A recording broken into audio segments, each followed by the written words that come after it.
क्या पढ़ा था उसमें? क्लासिफिकेशन ऑफ एडवांसेस, ठीक है। तो जो भी आपके एडवांसेस होते हैं उनको क्लासिफाई करना था। तो सबसे मिला के दो दो टाइप के थे, एक तो परफॉर्मिंग, दूसरे थे नॉन परफॉर्मिंग, एनपीए जिसे बोलते हैं। परफॉर्मिंग जो थे उसमें क्या था कि सर जिसका कोई ओवरड्यू नहीं हुआ है, अगर हुआ भी है तो 90 डेज तक ही हुआ है। अगर मोर देन 90 डेज हो गया तो क्या बन गया? एनपीए। अब एनपीए में तीन कैटेगरी। पहला वाला सब स्टैंडर्ड, जब एनपीए बना तो अप टू 12 मंथ क्या होता है? सब स्टैंडर्ड, ठीक है। उसके बाद मोर देन 12 मंथ हुआ तो डाउटफुल, एंड फाइनली इसके बाद लॉस असेट। बराबर है, ये अपन ने देखा। उसके बाद क्या देखा इसमें कि सर जो परफॉर्मिंग है वो हमेशा अक्रूवल बेसिस पे रिकॉर्ड करना है, जो नॉन परफॉर्मिंग है उनको हमेशा कैश बेसिस पे रिकॉर्ड। उसके बाद देखा प्रोविजंस होता है। तो जो स्टैंडर्ड है उसमें तीन कैटेगरी थी। एग्रीकल्चर 0.25, रियल एस्टेट 1, और बचा वो सारा का 0.40। मोस्टली इसमें कुछ क्वेश्चन में कुछ भी नहीं बोला है, 0.40 मानने का है। उसके बाद आता है तुम्हारा दूसरा कैटेगरी जिसे सब स्टैंडर्ड बोलते हैं। उसमें तीन थी। सबसे पहले 15 से शुरू करेंगे, 15% जो सिक्योर के लिए होता है। अनसिक्योर के लिए 10 ऐड कर लो, 25%। और बीच में आ गया इंफ्रास्ट्रक्चर एस्क्रो अकाउंट वाला। फिर आता है, हाँ फिर आता है डाउटफुल आता है। डाउटफुल में सबसे पहले up to 1 year 25, 1 to 3 year 40%, more than 3 year 100%, ठीक है। After that loss asset always 100%। हमने जो डाउटफुल देखा वो सिक्योर था, अगर मैं उसको अनसिक्योर बोलूँ तो उसमें ऑलवेज 100% इररेस्पेक्टिव ऑफ टाइम, मतलब फर्क नहीं पड़ता अपने कितना भी होगा, अपना 100% लेने का।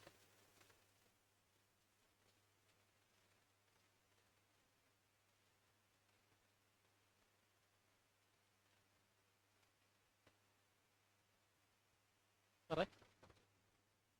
हाँ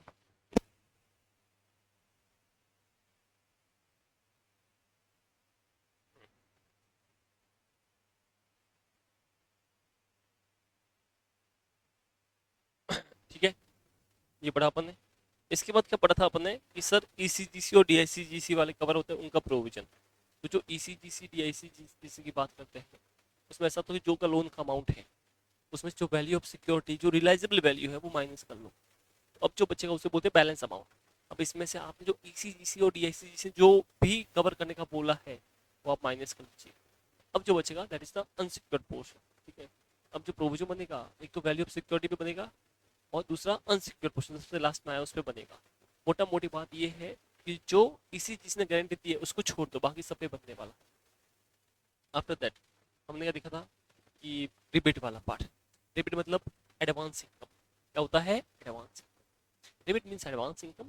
अगर मैं एडवांस इनकम की बात करूँ तो यहाँ पे अपने को वो रिबेट कैसे निकालते हैं उसका एक फॉर्मूला लिखा है था कि जो भी बिल अमाउंट है, ठीक है, into rate, into number of days divide by 365, और अगर मंथ लिया तो डिवाइड बाय 12, ठीक है।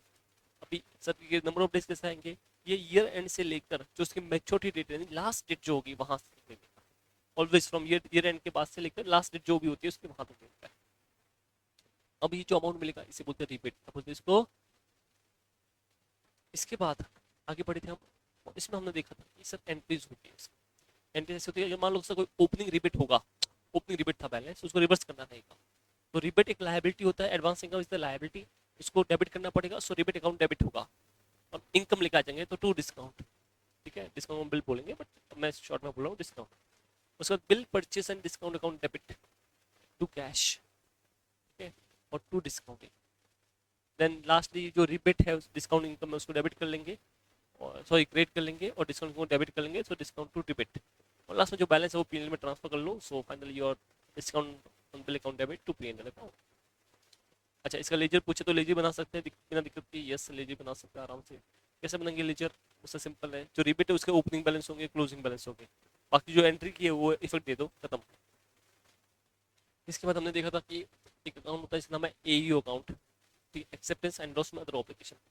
This is basically your contingent liability, ठीक है। ये क्या होता है? तुम्हारा कंटीजेंट लायबिलिटी होता है। अब ये जो कंटीजेंट लायबिलिटी है आपका कौन सा है? A E O account, acceptances endorsement and other obligation वाला, ठीक है। अब क्या होता है कि ये कंटीजेंट लायबिलिटी है सर, इसीलिए हम जब इसका अकाउंट बनाएंगे तो इसका जो बैलेंस होगा वो बाय में आएगा। तो बाय में अपन इसका बैलेंस लिखने वाले हैं। इसके बाद हम क्या करेंगे, जो भी गारंटी हमने दी है वो सब अगर बढ़ती है, मतलब गारंटी दी है गारंटी में, तो बाय में लिखने का, और ठीक है।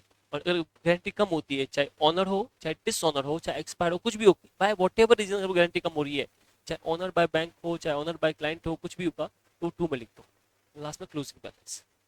बस आपको वर्ड एक ही यूज करना है, कॉन्स्टिट्यूएंट लायबिलिटी और एक्सेप्टेंस एंड गारंटीज एक्सेट्रा, बस ये फटिंग याद करना है। इसके बाद क्या देखा था अपन ने, इतना ही दिखा ना लास्ट। चलो, आज हमको बात करनी है इंटरेस्ट की, बात करेंगे कैसे बुक होगा उसकी बात करते हैं, ठीक है। Interest on doubtful debt.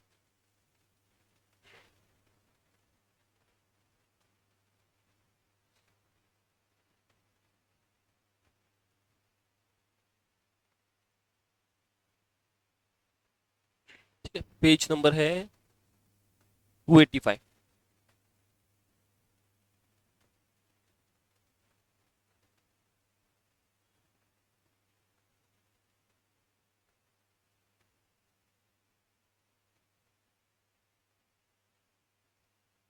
Page number 285 निकालिए आप लोग।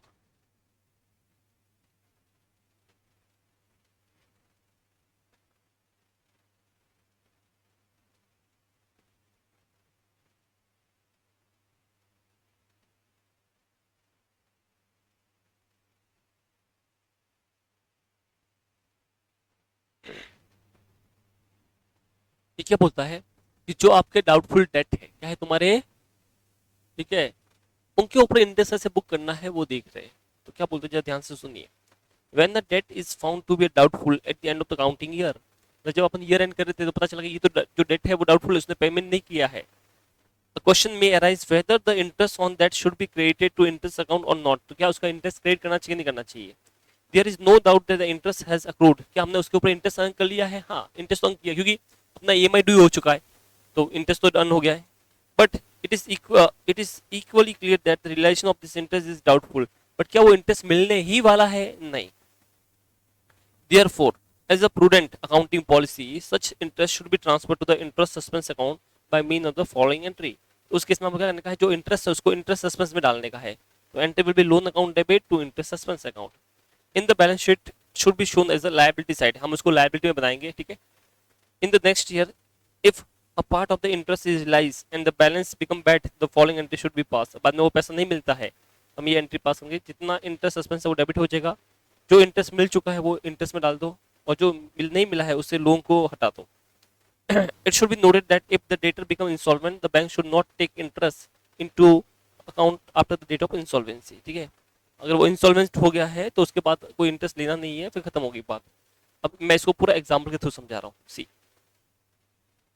ये इलस्ट्रेशन है। When closing the books of a bank on 31st March 2021, you find in the loan ledger an unsecured balance of 2 lakh in the account of the merchant whose financial condition is reported to you as a bad and doubtful। क्या मतलब समझ में आया कि मैं एक bank हूँ, I am the ICICI bank, आप मेरे कस्टमर हो, ठीक है, मैंने आपको लोन दिया है 2 लाख रुपीज का, तो क्या आपका बैलेंस मेरी बुक्स में दिख रहा होगा, हाँ एज अ लोन से एडवांस दिया है, तो आप मेरे कस्टमर हो गए, मैं आपके 2 लाख रुपए मांग रहा हूँ, तो वो 2 लाख रुपए यहाँ पे दिख रहे हैं। नाउ अब मुझे आप पे शक हो गया कि आप अपना ईएमआई पे नहीं कर रहे, तो मुझे बताओ वो डाउटफुल हुआ कि नहीं हुआ, हो गया। Interest on the same accounted amounted to 20,000 during the year, आपका पूरे साल का कितना इंटरेस्ट मैं मांग रहा हूँ, 20,000, तो 2 लाख पे 10% मान लो कितना इंटरेस्ट होता है, 20,000, मैं आपके 20,000 इंटरेस्ट मांग रहा हूँ। How would you deal with the item of interest 2021, ये मुझे पूछ रहा कि आप यानी बैंक, मैं कैसे इसकी काउंटिंग करेगा। अगले बाद में क्या हुआ, ड्यूरिंग द ईयर 21-22, अगले साल में क्या हुआ, द बैंक एक्सेप्ट 75 पैसा in the rupees on account of total debt due up to 31 March 2021। अब देखो बाद में क्या हमने हिसाब किया कि आपने मुझे बोला जो भी तुम पैसा मांग रहे हो उसका 75% मैं दे दूंगी आपको, कितना नहीं दूंगी, 25%, वो मेरा बेड डेप्स हो गया। Show the entries in necessary account showing the ultimate effect of transaction 21-22 in the accounts of the in the books of accounts under the interest suspense method। अब ये क्या होता है ये अपन समझ लेते हैं, ठीक है। सबसे पहले देखो एंट्री पास करते हैं।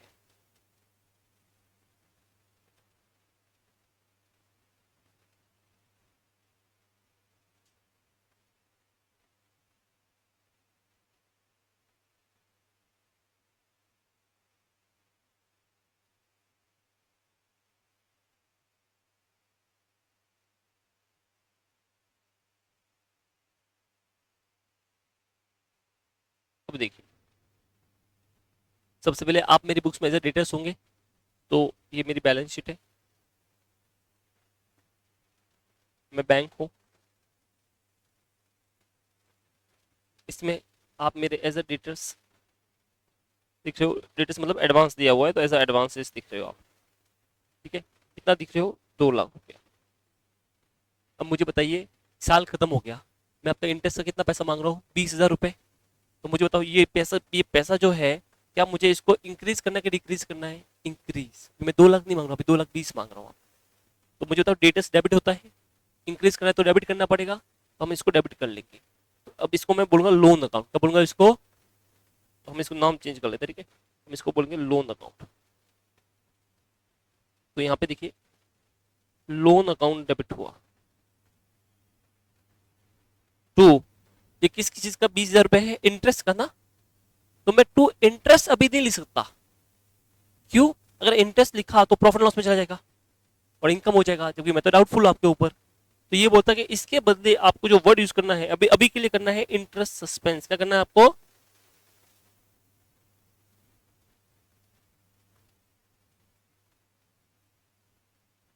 समझ में आया। तो हम क्या एंट्री पास करेंगे, loan account debit to interest suspense. तो ये पहली एंट्री होगी, loan account debit to interest suspense, ठीक है। अब लोन मतलब यहाँ पे कौन था, मर्चेंट, जो भी नाम होगा उसका, तो loan account debit to interest suspense. बोलो, क्या ये तुमको समझ में आया, किसी को डाउट है तो बताइए। लोन मतलब यहाँ पे मैंने आपका नाम लिखूंगा ना, तो उसका नाम मर्चेंट है, मर्चेंट का नाम। किसी को भी डाउट है तो आप बोल सकते हो, समझा आपको। चलिए, तो ये देखिए पहली एंट्री होगी, मर्चेंट यानी वही loan account, loan account debit to interest suspense. अब इसने क्या बोला है वो ध्यान से समझना। ये बोल रहा है कि आपको है ना उसमें से 75% तो मिल गया, तो कितना नहीं मिला, 25%। समझ में आया, क्या बोला इसने, वापस देखिए। 20,000 था, उसके बाद आपको 21 22 में 75% तो मिल गया, कितना नहीं मिला है, 25%, ठीक है। अब इसकी एंट्री क्या होगी वो समझ लेते हैं। मुझे बताइए, सेकंड एंट्री। अब लोन का कितना पैसा हो गया, आपकी बैलेंस शीट में ऑलरेडी 2 लाख तो दिख रहा है, यानी मर्चेंट के नाम पे 2 लाख तो दिख रहा है, 20,000 और हो गया, तो टोटल 2,20,000 हुआ कि नहीं हुआ, हो गया। तो यहाँ पे देखिए, टू मर्चेंट यानी टू लोन अकाउंट, 2,20,000 हुआ। अब इसमें से कितना मिल गया आपको, कैश में कितना मिला, कैश अकाउंट डेबिट 75%, बराबर है। करो कितना होता है,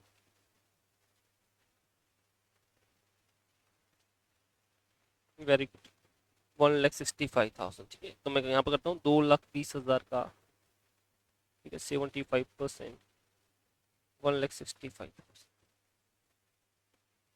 समझ में आया तुमको। चलिए, तो एक कैन होगी cash account debit to loan account, 2,20,000। अब कितना नहीं मिला, 55,000। ये तुम्हारा हो गया बेड टेप्स। क्या हो गया तुम्हारा, देखो ये रहा बेड टेप्स। अब बेड टेप्स में दो चीज है, ध्यान से सुनना।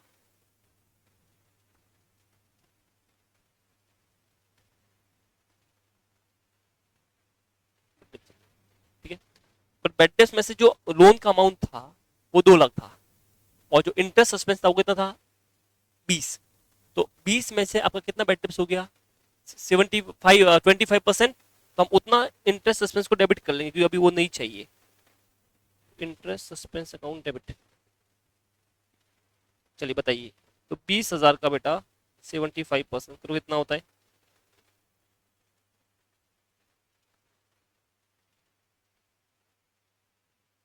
नहीं सॉरी, नहीं नहीं मिला, वो करना 25%, 25% वो इंटरेस्ट नहीं मिला तो उसको हटा देते हैं, ठीक है। इंटरेस्ट में 5,000 ही हो गया, और बचा हुआ जो 2 लाख था आपका मेन प्रिंसिपल अमाउंट, 2 लाख था, उसमें से 25% नहीं मिला, तो 50,000, ये वाली। क्या एंट्री होगी, cash account debit, bad debts account debit, interest suspense account debit to loan account.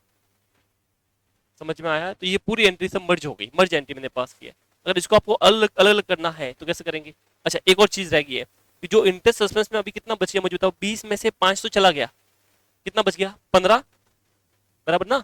अब वो 15 इनकम हो जाएगा, क्या हो जाएगा वो, तो बचा हुआ ट्रांसफर कर लो इनकम में। तो third interest suspense account debit होगा,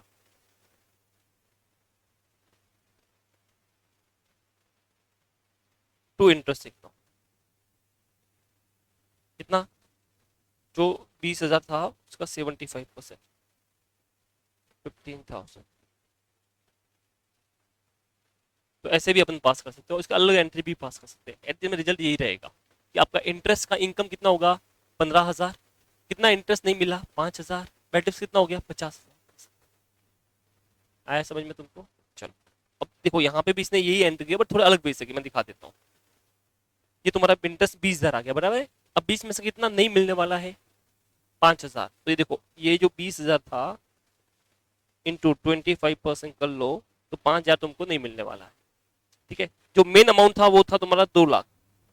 उस 2 लाख में से कितना नहीं मिलने वाला है, 25% यानी 50,000। ठीक है, तो ये टू मर्चेंट का 55,000 कम कर लिया इनने। उसके बाद जो मिला वो लिख दिया यहाँ पे। तो मुझे बताओ टोटल कितना पैसा था, 2,20,000।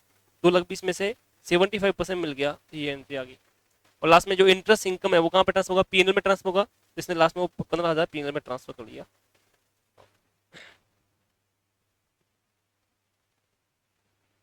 तो हाँ, इंटरेस्ट तुम्हारा 20,000 का 75%, ये वाला हमने जो पास किया था वो भी सेम ही है। बस ये इंटरेस्ट अभी जो इनकम है इसको पीएनएल में ट्रांसफर कर लो, तो ये पीएनएल अकाउंट क्या इंटरेस्ट अकाउंट डेबिट हो जाएगा, टू पीएनएल अकाउंट 15,000, 15 ऐसा। आप ऐसे भी एंट्री पास कर सकते हो, ऐसे भी कर सकते हो, दोनों ही राइट है। Final answer remain same. समझ में आया? और इसको सर और थोड़ा सिंपल करना है तो और भी सिंपल कर सकते हैं, कैसे कर सकते हैं वो भी देख लो।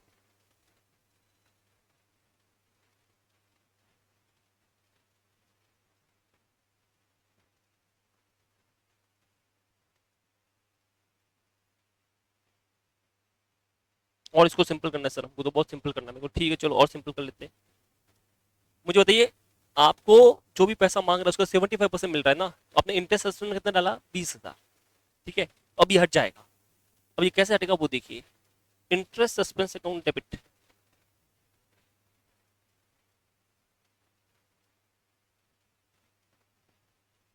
ठीक है, टू पी एंडल अकाउंट। तो क्या हो जाएगा, जितना आपने कमा लिया, कितना कमाया आपने, 20,000 का कितना परसेंट, 75%। साल के एंड में वो मिल गया, नेक्स्ट ईयर में तो 15,000। समझ में आया? अब थर्ड वाला देखिए, लोन अकाउंट डेबिट था, तो लोन 2 लाख था, 20 और हो गया तो क्रेडिट हो गया। तो to loan account merchant account, 2,20,000। अब इसमें आपको जो मिला है कैश अकाउंट डेबिट, बराबर है, 2,20,000 का 75%, बराबर ना, 1,65,000। आया समझ में? यहाँ पे जो नहीं मिला वो बट डिप्स आ जाएगा, बट इंटरेस्ट सस्पेंस अभी भी बच गया है, तो इंटरेस्ट सस्पेंस यहाँ से बंद कर लो। तो ये एंट्री रिवर्स कर लो, जितना नहीं मिला उसको रिवर्स कर लीजिए। तो पहली एंट्री रिवर्स कैसे होगी, interest suspense account debit to loan account, जो नहीं मिला उसको रिवर्स कर लो। तो ये देखो ये तो अपना है ही है। तो अभी इसमें क्या कीजिए, यहाँ पे इंटरेस्ट सस्पेंस को भी डेबिट कर लीजिए। तो जितना नहीं मिला, 5,000 नहीं मिला, तो बचा हुआ तुम्हारा बेड टिप्स हो गया। बोलो आए समझ में? ऐसे भी इसको समझ सकते हैं, समझना है तो। ठीक है, तो इसको करने के अलग वे होते हैं, आपकी जो मर्जी आप वैसे कर सकते हो, सब राइट है। ठीक है, अपन ये बुक वाला मॉडल भी फॉलो कर लेते हैं। क्या बोला इसने वो देखिए, सबसे पहले मर्चेंट यानी loan account debit to interest suspense, ये तुम्हारा इंटरेस्ट इनकम हो गया साल का पूरा। फिर इंटरेस्ट सस्पेंस डेबिट कर लो, जो नहीं मिलने वाला हटा दो, तो डेबिट कर लिया। ठीक है, उसका कितना परसेंट तुम्हारा चला, ये अमाउंट का कितना चला गया, 25%, तो 25% अमाउंट पर डाल दो। ठीक है, कैश जो मिल गया वो लिख दो, और लास्ट में इंटरेस्ट सस्पेंस को ट्रांसफर कर लो। आया समझ में? हम क्या करते हैं, इन दोनों एंट्री को मर्ज कर ले, वो ज़्यादा बेटर है, समझ में ज़्यादा इजी रहेगा। इन दोनों को मर्ज कर लेते हैं, तो फिर बचा हुआ पीएन में ट्रांसफर हो जाएगा। तो चलो मैं दिखाता हूँ, आप देखिए।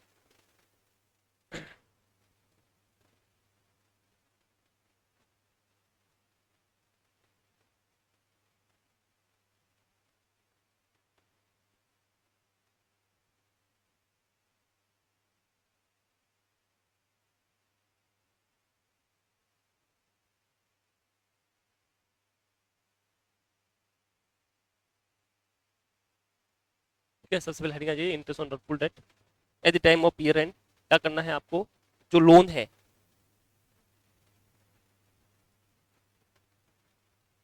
यानी जो भी नाम होगा उसका मर्चेंट, टू इंटरेस्ट एक्सपेंस। ठीक है, ये एंट्री होगी।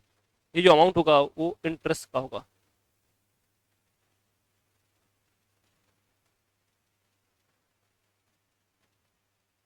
दूसरा,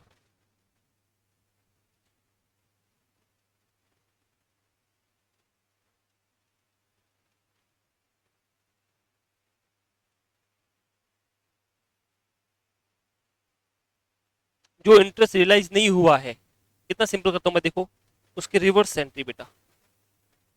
ठीक है, उसी का करने की अपने को रिवर्स एंट्री। तो रिवर्स एंट्री क्या होगी, इंटरेस्ट एक्सपेंस अकाउंट डेबिट।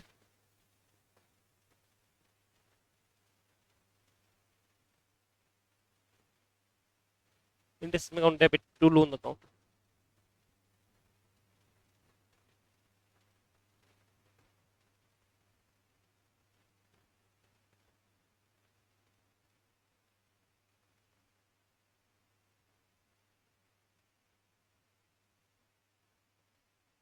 और जो इंटरेस्ट रियलाइज हो गया, जो आपको इंटरेस्ट मिल चुका है, वो कहां पर ट्रांसफर होगा, पीएनएल में ट्रांसफर होगा। तो उसकी डायरेक्ट एंट्री पास कर ले, इंटरेस्ट एक्सपेंस अकाउंट डेबिट।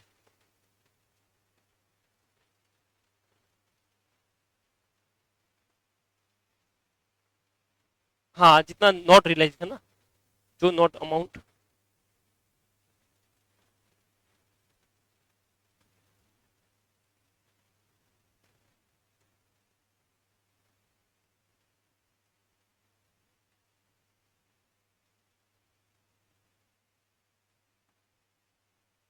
ठीक है, ये अमाउंट रियलाइज। देखो ये तो पूरा इंटरेस्ट का ट्रीटमेंट हो गया। अभी बस अपने पास एक वो बचा है लास्ट वाला। इतना कॉपी करो एक बार।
देखा आपने। चलो अभी लास्ट में,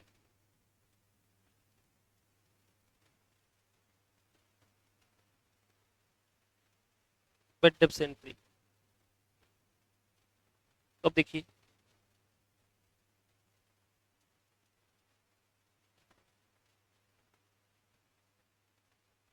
जो पैसा मिला है वो तो कैश अकाउंट डेबिट कर लो, जितना नहीं मिला है वो बेड डेब्ट अकाउंट डेबिट हो जाएगा। बचा वो तुम्हारा टू लोन। हाँ, क्योंकि देखो लोन में कितना था पहले। हाँ, तो देख मैं बता देता हूँ, फॉर एग्जांपल ये जो लोन है, इसमें मान लेते 2 लाख तो अपने पास में पहले था, बराबर है ना। अब यहाँ पे आपने इंटरेस्ट से 20,000 और ऐड कर लिया, नाउ दैट बिकम 2,20,000। उसमें से जितना इंटरेस्ट आपको नहीं मिला उतना लोन का तुमने हटा दिया, तो जितना इंटरेस्ट का पैसा मिला है वो यहाँ पे आएगा। ठीक है, तो एक्चुअली थोड़ा सा अमाउंट चेंज हो जाएगा। तो अगर आपको कंफ्यूजन हो रहा है तो फिर हम डायरेक्ट एंट्री भी पास कर सकते हैं। अगर आप कंफ्यूजन होता है इसमें, या तो फिर यहाँ पे जो अमाउंट लेना पड़ेगा वो कितना लेना पड़ेगा, समझ में आया। 2 लाख नहीं, समझिए 2 लाख तो ये था, पहले से था। 20 आपने और ले लिया, कितना हो गया, 2,20,000 हो गया। 2,20,000 में से आपने यहाँ पे कितना माइनस किया है, 5,000 किया है, कितना बच गया, 2,15,000 बच गया। चलो अभी अगर आपने यहाँ पे जो लेना पड़ेगा वो 2,15,000 लेना पड़ेगा, फिर ऐसा हो जाएगा। समझ में आया? अगर वो नहीं करना है, तुमको ऐसा लगना है कि भाई नहीं सर ऐसा नहीं करना है, हमको साथ में चलना है, तो फिर क्या बताओ, इस एंट्री को इसमें मर्ज कर लो, तो फिर तुम 2,20,000 ले सकते हो। ऐसा है। तो हम क्या, अगर तुमको ऐसा करना है, वो वाला फॉलो करना है, तो वो भी कर सकते हो। हम क्या करेंगे, इस एंट्री को इसमें मर्ज कर लेंगे, किस वाली में, लास्ट वाली में। तो ये एंट्री मत करो, तो डायरेक्ट ये वाली एंट्री पास करो तो भी चलेगा। ठीक है। तो अगर आपको कंफ्यूजन हो रहा है तो काम करो, आप गलती करोगे एग्जाम में, इससे अच्छा बेटर ये है कि आप यहाँ से डायरेक्ट एंट्री पास कर लीजिए।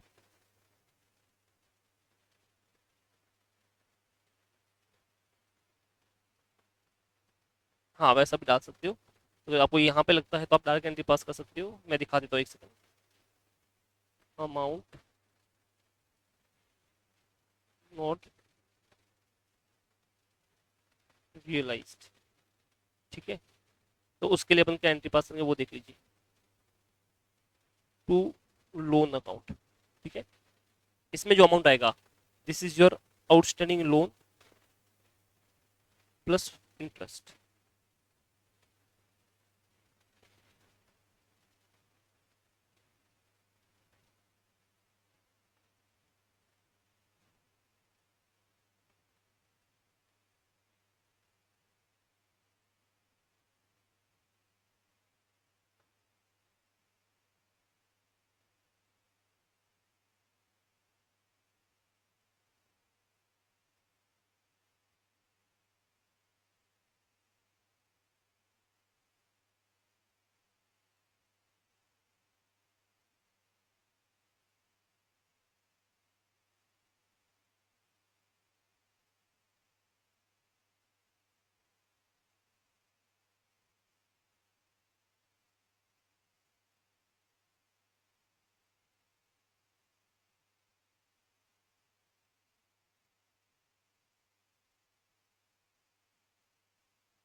नेटवर्क इशू है।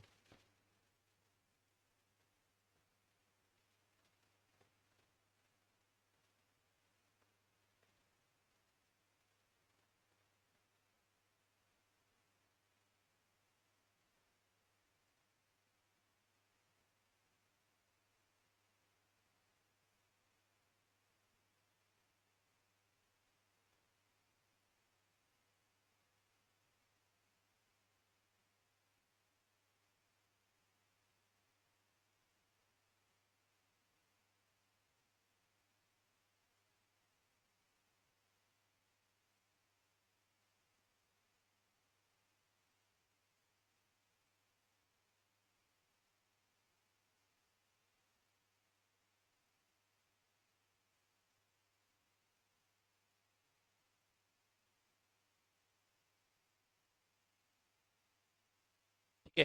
तो अगर आपको कंफ्यूज नहीं होना तो सिंपल से एक एंट्री पास कीजिए। क्या एंट्री पास करनी है वो देखिए, कि जो लोन का अमाउंट है वो क्रेडिट हो गया, जितना पैसा मिला है वो कैश अकाउंट डेबिट कर लो।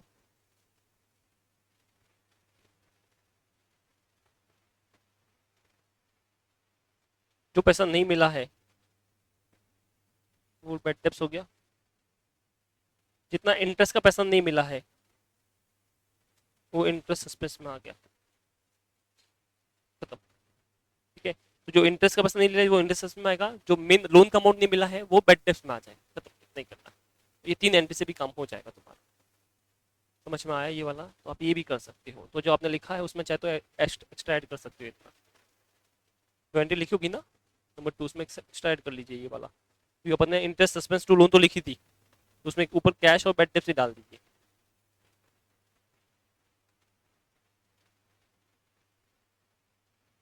तो अभी क्या था, वो झंझट ही खत्म।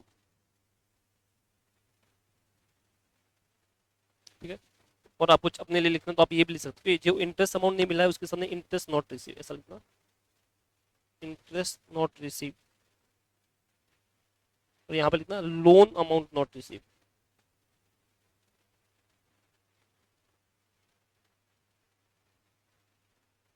उसमें आएगा, ठीक है, अमाउंट भी सामने लिख दो, cash account debit, amount received, bad debts account debit, loan amount not received, interest expense account debit, interest not received. अरे वो बीच में बंद हो गया था वाईफाई, अभी तो किया वापस हो गया, वो देख लो ना, बराबर चल रहा है ना। एक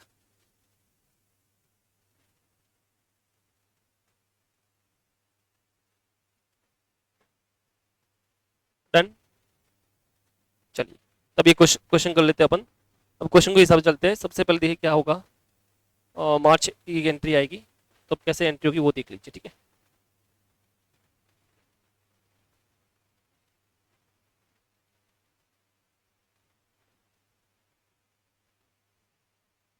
एंट्री देखिए, कैसे एंट्री पास करूंगा वो देख लो, ठीक है।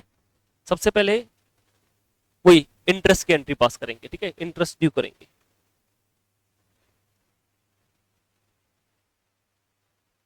तो जो मर्चेंट अकाउंट डेबिट है वो कर लेंगे। सो मर्चेंट या loan account debit to interest suspense, ये एक बार के लिए पूरा इंटरेस्ट 20,000 रुपए का। अब जब अमाउंट रियलाइज होगा,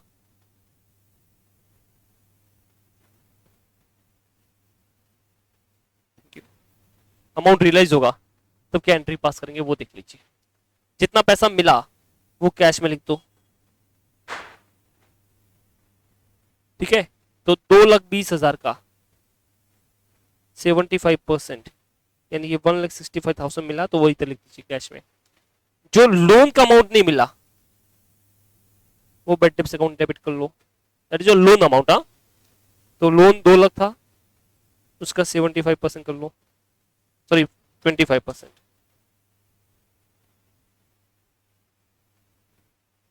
50,000। जो इंटरेस्ट का पैसा नहीं मिला वो इंटरेस्ट एक्सपेंस में आ जाएगा।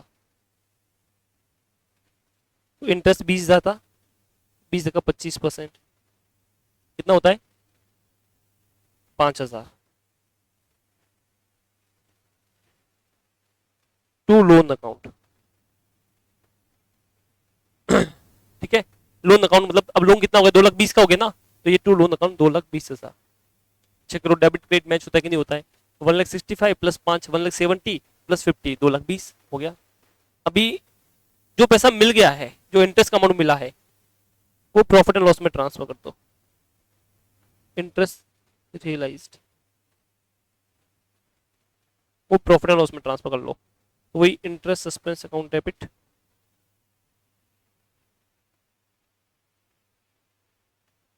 To P and L account, ठीक है। जो इंटरेस्ट का पैसा मिला है तो 20,000 में 75% मिला है, तो 15,000, खत्म। 3 एंट्री में खत्म हो गया ये।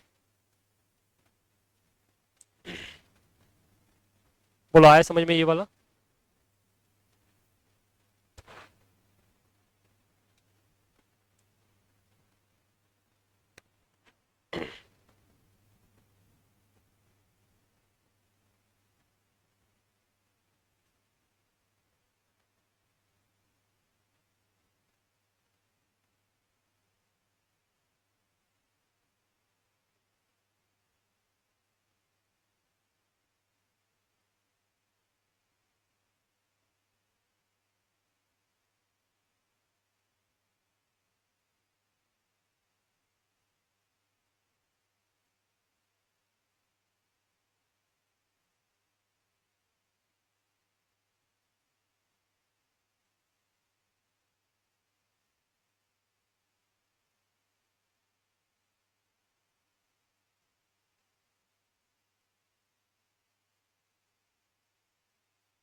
डन।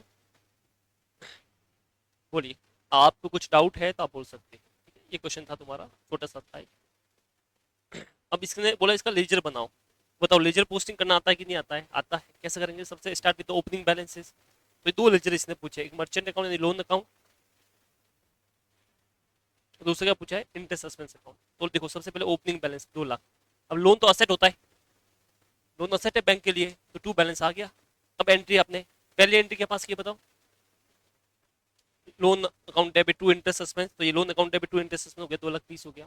ठीक है, अब ये देखो, अब ये 2021 की बात है, ये जो ट्रांजेक्शन हुआ है ये 2000 ये अगले साल हुआ है। मैं एक बार लिख देता हूँ आपके सामने डेट, ये डेट लिख दो इधर, ये 31 मार्च 2021 तक की ये एंट्री है, और ये जो एंट्री हुई है वो 31 मार्च 2022 को हुई है। तो मुझे बताइए 2021 तक आपका बैलेंस कितना हो गया, लोन का 2,20,000 हो गया, और इधर इंटरेस्ट सस्पेंस की एंट्री पास है तो इसका भी आ गया लेजर पोस्टिंग, तो इसका बैलेंस कितना हो गया, 20,000 हो गया। चलो, अब अगले साल में मुझे बताइए क्या ये जो क्लोजिंग बैलेंस है वो नेक्स्ट ईयर पे ओपनिंग बैलेंस बनेगा, हाँ। अब इसमें से कितना पैसा मिला, तो 1,65,000 मिला तो बाय कैश आ गया। कितना पैसा इंटरेस्ट का नहीं मिला, 5,000, तो इंटरेस्ट सस्पेंस आ गया। और कितना पैसा अमाउंट का नहीं मिला, 50,000, ये हो गया। चलिए हो गया खत्म।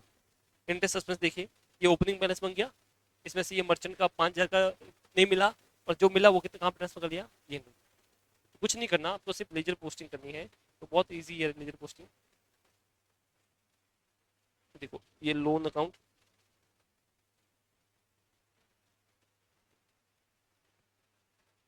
नहीं मर्चेंट अकाउंट, ठीक है। सबसे पहले ओपनिंग बैलेंस होगा, तो 31 अप्रैल को ओपनिंग बैलेंस होगा, 1 अप्रैल 2020 को to balance brought down, 2 lakh का लोन था। 31 मार्च को हमने एक एंट्री पास की 21 को, हमने बोला loan account debit to interest expense, ठीक है, 20,000। तो साल के एंड में यहाँ पे ये बैलेंस बच गया 31 मार्च 2021 को, बाय बैलेंस कैरी डाउन 2,20,000, ये साल खत्म हो गया। अगले साल पे ये वापस क्या बनेगा, ओपनिंग बैलेंस, तो 1 अप्रैल 2021 को टू बैलेंस ब्रॉट डाउन 2,20,000। अब आपने एक एंट्री पास की है, ठीक है।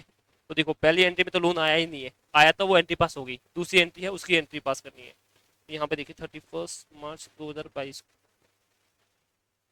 बाय कैश अकाउंट, जो पैसा मिला 1,65,000, ये रहा। फिर जो नहीं मिला वो bad debts, by bad debts, ठीक है। कितना बेड डेप्स, 50,000। और लास्ट में जो इंटरेस्ट का पैसा नहीं मिला वो इंटरेस्ट सस्पेंस, अच्छा, चलिए हो गया। अब इंटरेस्ट सस्पेंस की बात करते हैं।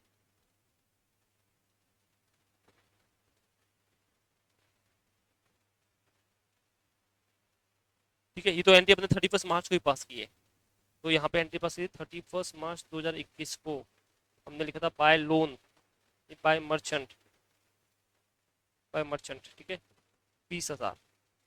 अब कुछ नहीं, ये क्लोजिंग बैलेंस बन गया, टू बैलेंस कैरी डाउन 20,000। वापस ये क्या बनेगा, ओपनिंग बैलेंस बनेगा, बाय बैलेंस ब्रॉट डाउन, 20 का ओपनिंग बन गया। अब क्या हुआ है, इसमें से अपने को कुछ तो मिला कुछ नहीं मिला है, ठीक है। तो क्या एंट्री हुई थी बताओ, merchant account suspend account interest suspend account debit to loan, तो यहाँ पे 31 मार्च 2022 को टू मर्चेंट अकाउंट, मर्चेंट मतलब लोन, कितना नहीं मिला था अपने को, 5,000 इसमें, और टू पी&एल 15,000। ये वाली एंट्री, दोनों एंट्री देखो, यहाँ पे इंटरेस्ट सस्पेंस है ना, तो इसमें टू पेन आ गया, यहाँ पे इंटरेस्ट सस्पेंस है तो इसमें टू लोन आ गया 5,000। समझे, कॉपी कर लो।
चलिए कॉपी हो गया।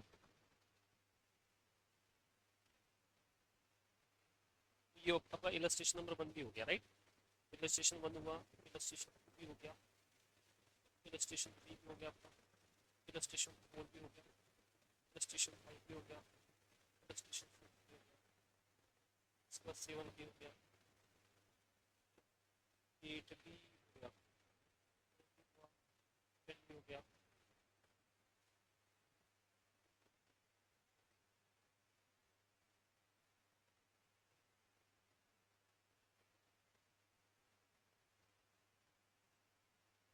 अपन कर लेते हैं इलस्ट्रेशन नंबर 11। एक नया कॉन्सेप्ट है, वो है प्रॉफिट एंड लॉस अकाउंट। क्या है ये? बैंकिंग कंपनी जो होती है उसका प्रॉफिट लॉस कैसे बनता है वो।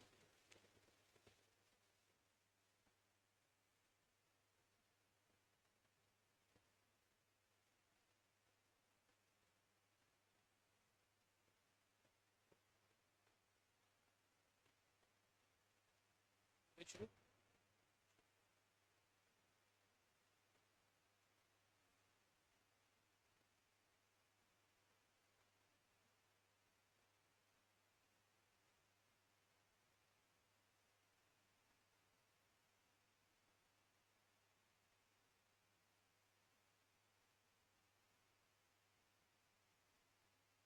इसका जो फॉर्मेट दे रखा है वो दे रखा है फॉर्म पी में। यहाँ पे दे रखा है फॉर्म पी।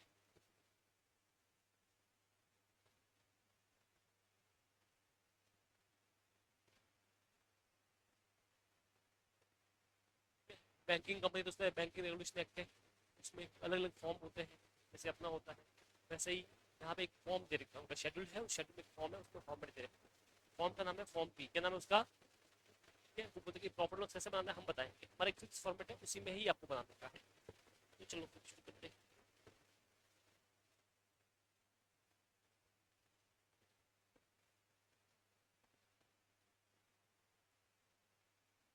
जो भी आपको सबसे पहले साल लिखना है, for the year ended.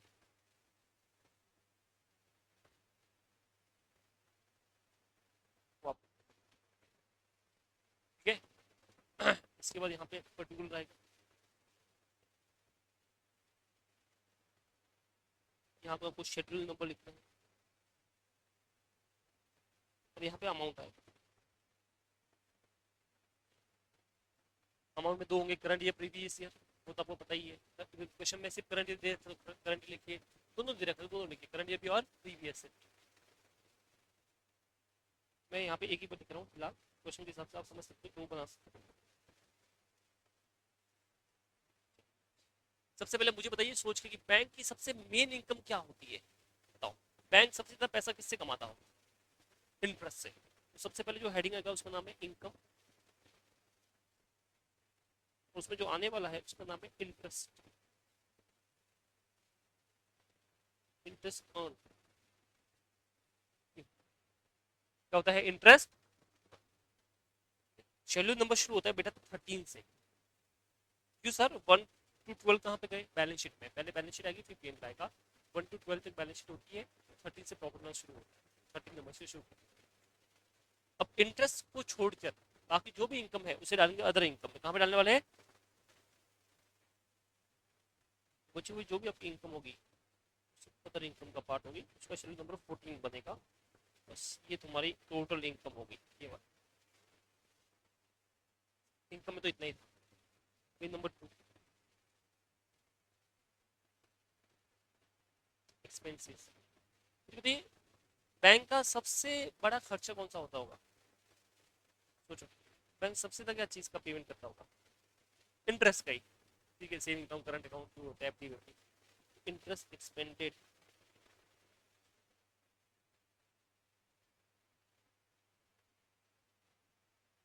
Special number 15 बनता है। ठीक है, क्या क्या हो गया बताओ। सबसे पहले क्या लिखा अपन ने? Interest income. क्या लिखा अपन ने? Interest income. फिर क्या लिखा? Other income. फिर क्या लिखा? Interest expenses. एक्सपेंडेड बोलते हैं उसको, बहुत याद करना। अब आएगा बाकी जो खर्चे है उसे बोलते हैं ऑपरेटिंग एक्सपेंसेस। क्या बोलते हैं इसको?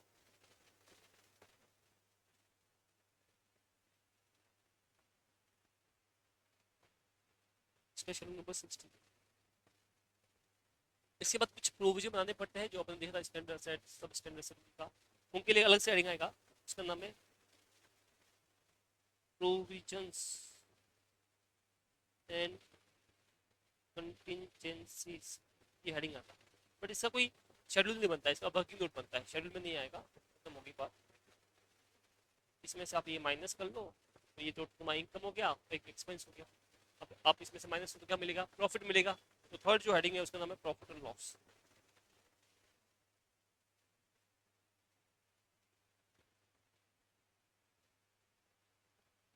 तो अगर आप इस इनकम में से एक्सपेंस माइनस कर लो, जैसे यहाँ पर इनकम है टोटल इनकम, टोटल अपन ए बोल देते हैं, ये भी टोटल हो गया, इसे अपन बी बोल देते हैं। तो देखिए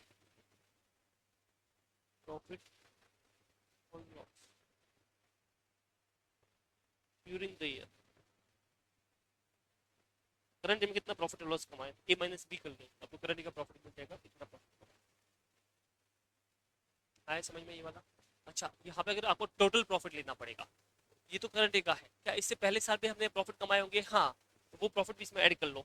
इसे बोलते हैं प्रॉफिट ब्रॉड फॉरवर्ड, प्रॉफिट और लॉस ब्रॉड।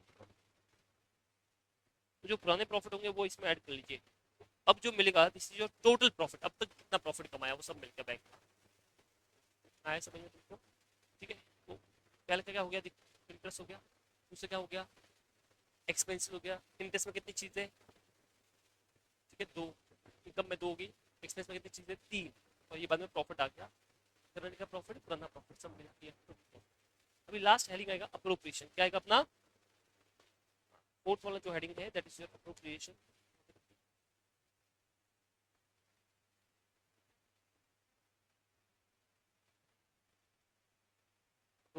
अप्रोप्रिएशन क्या होता है वो देखिए, सबसे पहले transfer statutory reserve.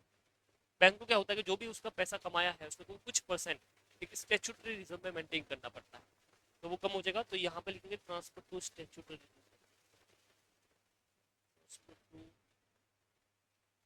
Statutory reserve. तो जो आपने स्टैट्यूटरी रिजर्व में ट्रांसफर किया वो यहाँ पे लिखिए।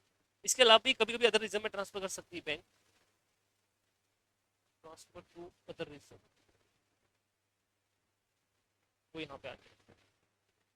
ठीक है, अगर मान लो आपने डिविडेंड डिक्लेयर किया, क्या डिक्लेयर किया है, इससे प्रॉफिट बढ़ता ही कम होता है, कम होता है, तो ये अप्रोप्रिएशन का पार्ट। ठीक है, अब लिखिए जो भी रहेगा आपने अगर प्रपोज डिविडेंड वगैरह किया है तो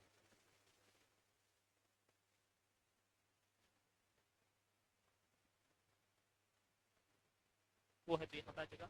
अब जो बैलेंस बचेगा, तो टोटल इस टोटल प्रॉफिट में से ये आपने तीन चीज हटा दी, अब जो बैलेंस बचेगा वो तुम्हारा ट्रांसफर होगा बैलेंस शीट में। कहाँ पे ट्रांसफर होगा, अपन लिखिए जो बैलेंस है carry forward to balance sheet, ये अपन लिखने वाले हैं।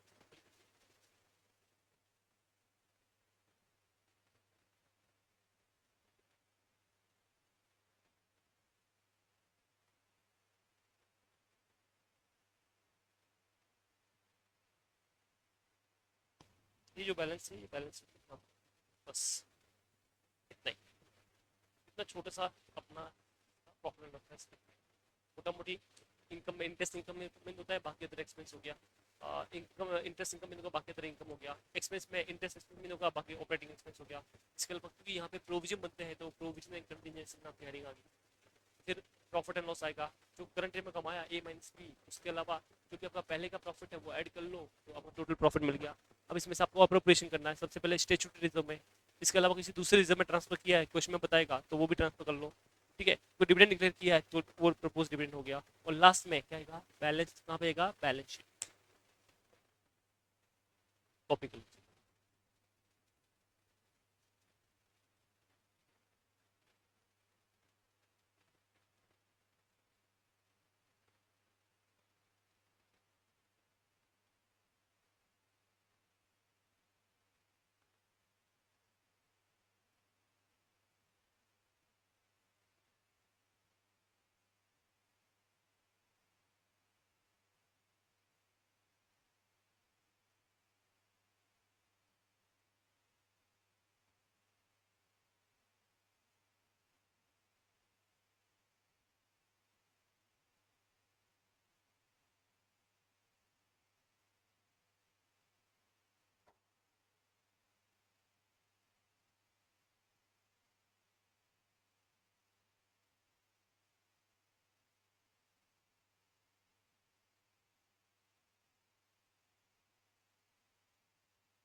कॉपी हुआ?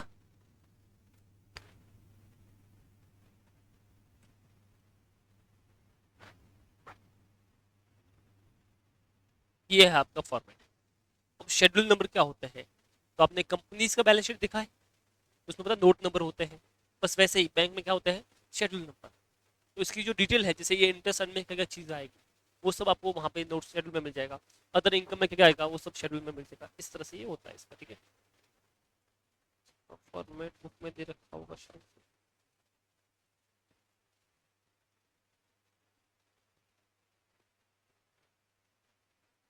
ये देखिए, ये रहा फॉर्मेट, ये रही इसकी शेड्यूल, ठीक है। ये form B for profit and loss account, this is your format, ठीक है। ये अपन बैलेंस शीट बाद में पढ़ेंगे, प्रॉफिट एंड लॉस पढ़ना। ये रहा, this is your interest earn. ये शेड्यूल तुमको याद करना है, ठीक है। मतलब इसमें क्या क्या आएगा वो देख लो। इंटरेस्ट में क्या क्या चीज आएगी, सबसे पहले तो इंटरेस्ट इनकम, जो भी बैंक का इंटरेस्ट इनकम है। बैंक का कौन सा इंटरेस्ट इनकम होता है बताओ? मेन इनकम, जो बैंक लोगों को लोन देती है, बैंक ओवरड्राफ्ट, ठीक है। उसके अलावा सीसी, ठीक है, और नॉर्मल टर्म लोन दिया है, तो जो भी दिया है वो सब इसका इंटरेस्ट इनकम हो गया, वो आ जाएगा। इसके अलावा तुमको पता है bills of purchase, bill purchase में उसमें डिस्काउंट भी था उसका, वो भी मेन इनकम हो गया, वो भी इसमें आ जाएगा। तो डिस्काउंट ऑन एडवांस वो भी आता है। इसके अलावा बैंक का काम होता है इन्वेस्टमेंट करना, वो पैसा लेके इन्वेस्ट करेगी, तो जो इन्वेस्टमेंट इनकम होता है वो भी इसका मेन इनकम होता है। तो वो इनकम ऑन इन्वेस्टमेंट भी यहाँ पे आ जाएगा। इसके अलावा मैंने बताया था कि आपको आरबीआई के पास में कुछ पैसा जमा करना पड़ता है। आरबीआई अगर उसके ऊपर इंटरेस्ट देती है थोड़ा बहुत, तो वो भी इधर आ जाएगा, ठीक है। यानी कि इंटरेस्ट इनकम तो है ही, वो तो नाम से पता है, इंटरेस्ट और डिस्काउंट इनकम तो है ही है। यहाँ पे एक्स्ट्रा चीज क्या याद करनी है तुमको, इनकम ऑन इन्वेस्टमेंट, वो भी इसका पार्ट मानो, ठीक है। इसके अलावा अदर इनकम। अब जैसे आपको पता होगा बैंक कई बार कमीशन बेस पे काम करता है, आपको एलसी प्रोवाइड करता है, तो उस पर भी कमीशन लेता है। एटीएम देता है आपको, ठीक है, आपको क्रेडिट कार्ड देता है, तो उसका चार्ज लेता है नहीं लेता है, वो सब यहाँ पे आ जाएंगे। अच्छा, बैंक के पास असेट हो सकती है, नहीं हो सकती है, हो सकती है, तो उसको बेचा, उस पर प्रॉफिट हो सकता है, तो यहाँ पे प्रॉफिट होता है ऐड करना है, बट लॉस हो तो माइनस करना है, ऐसा। इसे प्रॉफिट हो तो ऐड करना है, लॉस हो तो माइनस करना है। तो जो भी प्रॉफिट हुआ है वो सब ऐड कर लो, जो भी लॉस हुआ है असेट बेचने पे वो माइनस कर लो, ठीक है। और बचा हुआ जो भी इनकम होता है वो सारा इनकम यहाँ पे आ जाएगा। अब बात होता है इंटरेस्ट एक्सपेंडेड की। इंटरेस्ट एक्सपेंडेड में क्या आएगा, इंटरेस्ट ऑन डिपोजिट, ठीक है, वो हमने लिख दिया। इसके अलावा इंटरेस्ट, अगर आरबीआई के पास से लोन लिया है तो क्या उसको इंटरेस्ट पे करना पड़ेगा, हाँ, तो वो भी यहाँ पे आ जाएगा, ठीक है। इसके अलावा ऑपरेटिंग में जो बचे हुए सारे खर्चे हैं, सैलरी वेजेस रेंट वेंट सब, वो इसमें आ जाएगा, बस, ठीक है। तो अपन लिखेंगे तो नहीं, बट एक काम कीजिए, मैं बोलता हूँ आपको, वो आप लिखिए बस।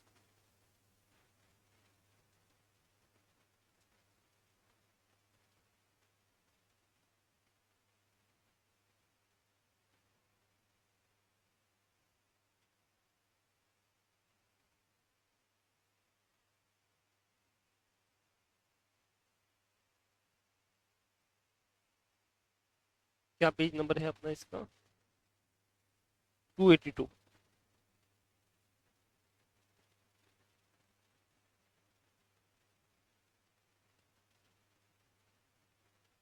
ठीक है। तो अगर आपको बाद में घर पे पढ़ना रहेगा, तो ये फॉर्मेट पढ़ने के बाद आप आराम से इसको रेफर कर सकते हो यहाँ।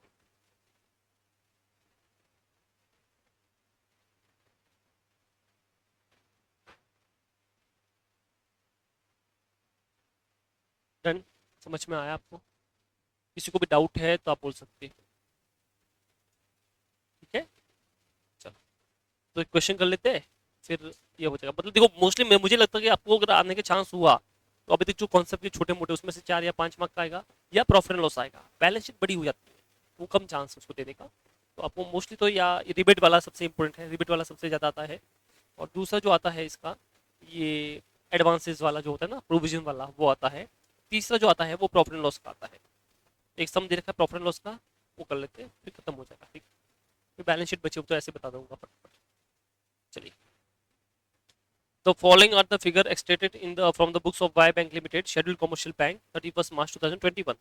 ये दे रखा है, interest and discount receive, interest paid on deposit, issued and subscribed capital, reserve under section 13, commission exchange brokerage, rent received, profit on sale of investments, salaries and allowances, director fees, rent taxes and rent and taxes paid, stationery and printing, postage, telegram, other expense, audit fees and depreciation, ये सब दे रखा है।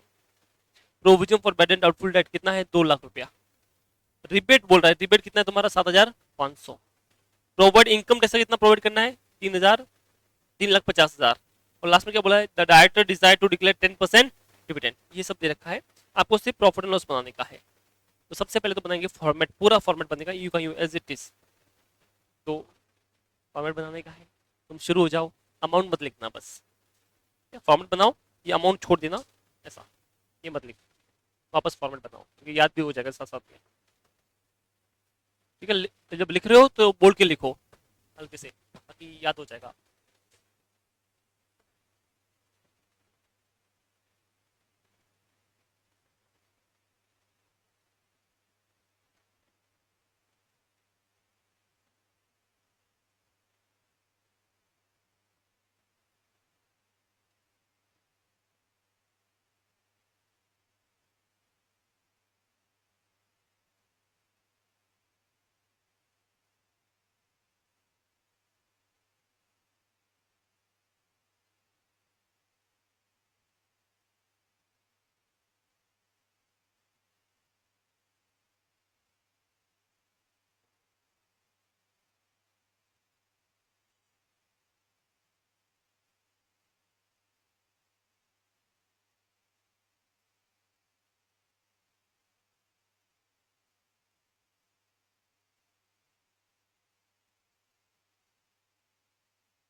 आपने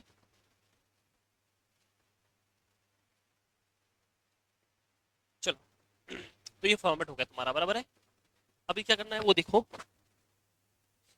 अभी अपन income लेंगे, बराबर है। सबसे पहले तुम्हारा बनेगा शेड्यूल नंबर 15, ठीक है, सॉरी 13 बनेगा। सबसे पहले लिखिए, तो लिखिए कैसे लिखोगे, शेड्यूल नंबर 13 इंटरेस्ट अर्न, ऐसा लिखना है।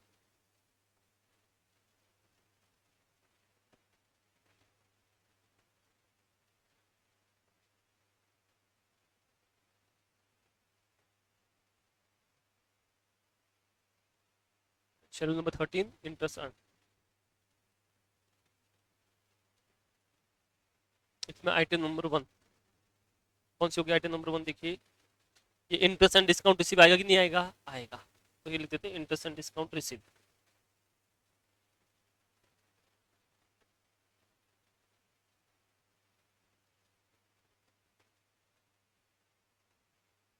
कितना है तुम्हारा? 20,30,000। बट नीचे कुछ इन्फॉर्मेशन में रिबेट दे रखा था, बताओ रिबेट क्या होता है? इंटरेस्ट में से माइनस होता है ना, एडवांस इनकम हो गया, यहाँ से माइनस कर लेना रिबेट ऑन बिल डिस्काउंट।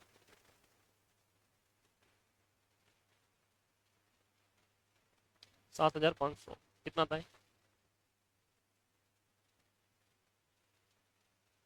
2,22,000। ये वाला ये आउटर कॉलम में लिख दिया 2 लाख। 2 लाख कैसे होगा बेटा? 20,30,000 तो यही है। हाँ अच्छा, 20 lakhs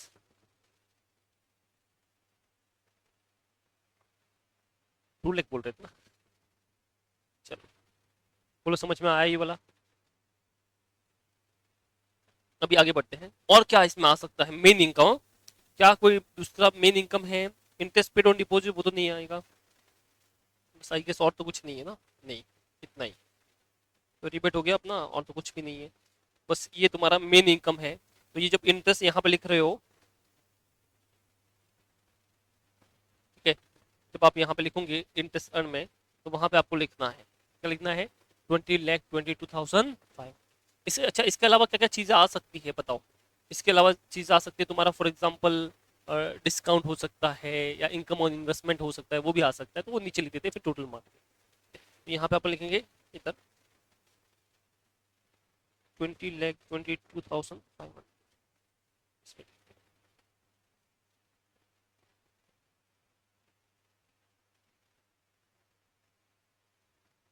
ऐसा, ठीक है।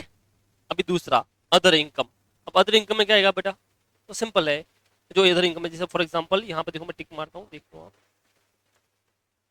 अदर इनकम में क्या क्या आएगा? एक तो आएगा कमीशन आएगा, और रेंट आएगा, और profit on sale of investment आएगा। ये तीन चीज आने वाली है, ठीक है। तो लिखिए आप शेड्यूल नंबर 14, शेड्यूल नंबर 14, उसमें तीनों लिख दो, commission, exchange and brokerage, rent receive, और profit on sale of investment.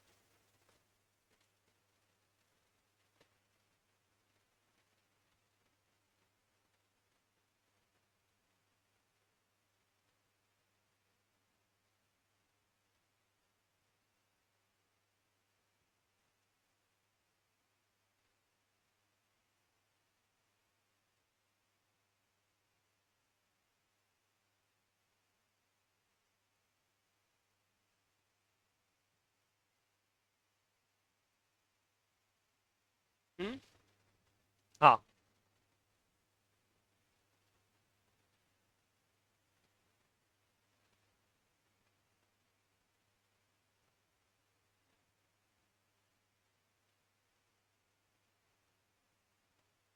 लिख दिया आपने?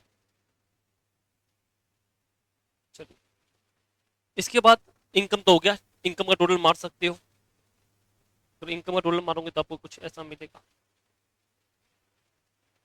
2,15,000 आप यहाँ पे लिख दो, फिर इनकम का टोटल मार दो,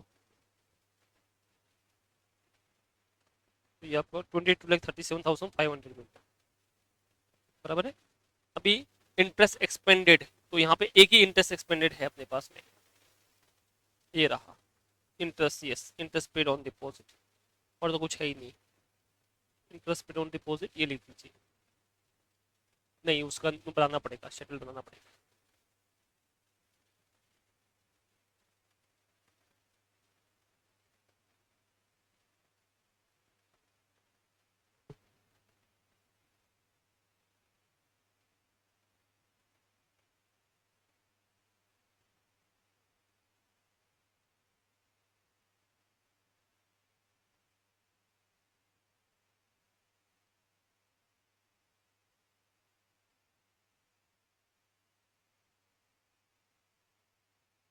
ठीक है, आगे बढ़ते हैं।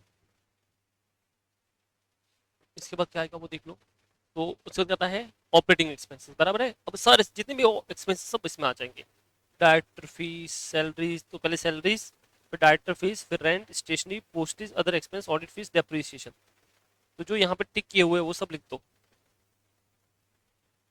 वैसे तो इसका एक सीक्वेंस फिक्स होता है, बट अपन कितना सीक्वेंस याद करेंगे, ठीक है। तो एग्जाम में इसके आने के चांस भी कम है। तो आप एक काम करो, थोड़ा सा हल्का सा रिस्क है, ले लो, ज़्यादा मार्क्स नहीं कटेगा इसका, ठीक है।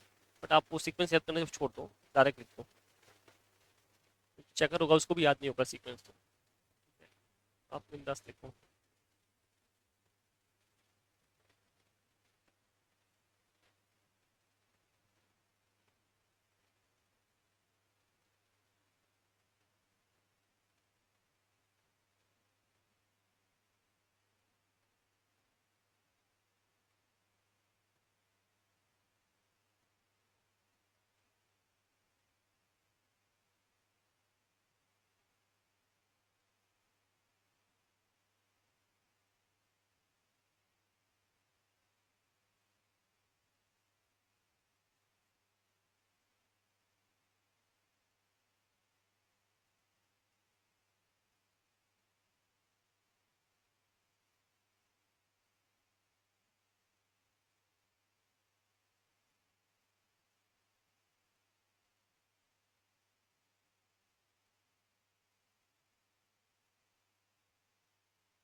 हो गया, ठीक है। चलो, अभी अपने को एक बचा है लास्ट वाला, ये प्रोविजन एंड कंटिजेंसीज। अच्छा, ये कितना आया, 2,36,500 आया, तो ठीक है। अभी अपने बचा है लास्ट वाला, बट उसका शेड्यूल नहीं बनता, उसका वर्किंग नोट बनता है। क्या बनता है उसका, तो ऐसे नीचे लिख देना, WN वर्किंग नोट।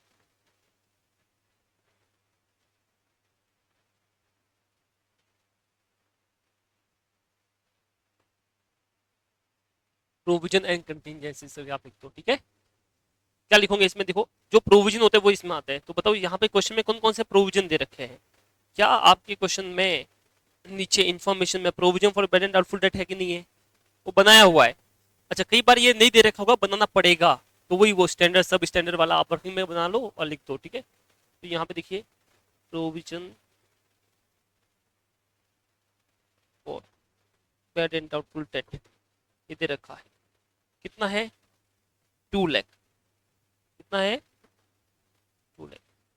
इसके अलावा यहाँ पे दे रखा है provide for income tax. Income tax का भी प्रोविजन बनता है, वो भी यहाँ पे आएगा, प्रोविजन फॉर इनकम टैक्स।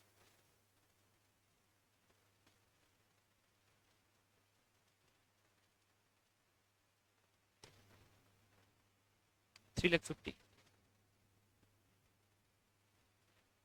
कितना हो गया, 5,50,000, ठीक है।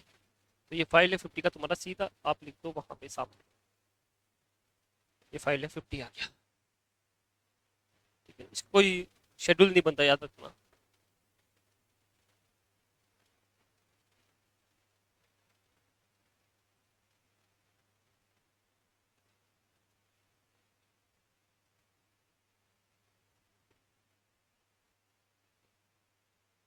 ठीक है।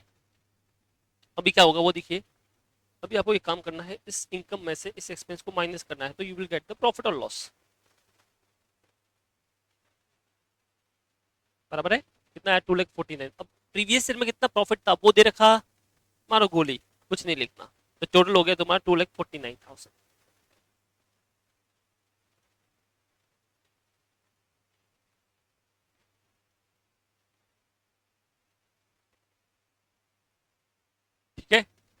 अब लास्टली आपको ट्रांसफर करना है स्टैट्यूटरी रिजर्व में। किसमें ट्रांसफर करना है?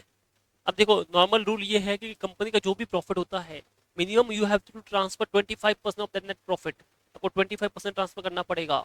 सो मुझे बताइए कितना प्रॉफिट कमाया? 2,49,000। इसका 25% करो। ये आ गया। अब चाहे तो अपने लिए ब्रैकेट में ऐसा लिख देना, ठीक है, ये चलेगा, इतना अलाउ है। अब लिख दो 2,49,000 इंटू 25%। अब अदर रीजन में तो कुछ बोला नहीं तो नहीं करेंगे ट्रांसफर।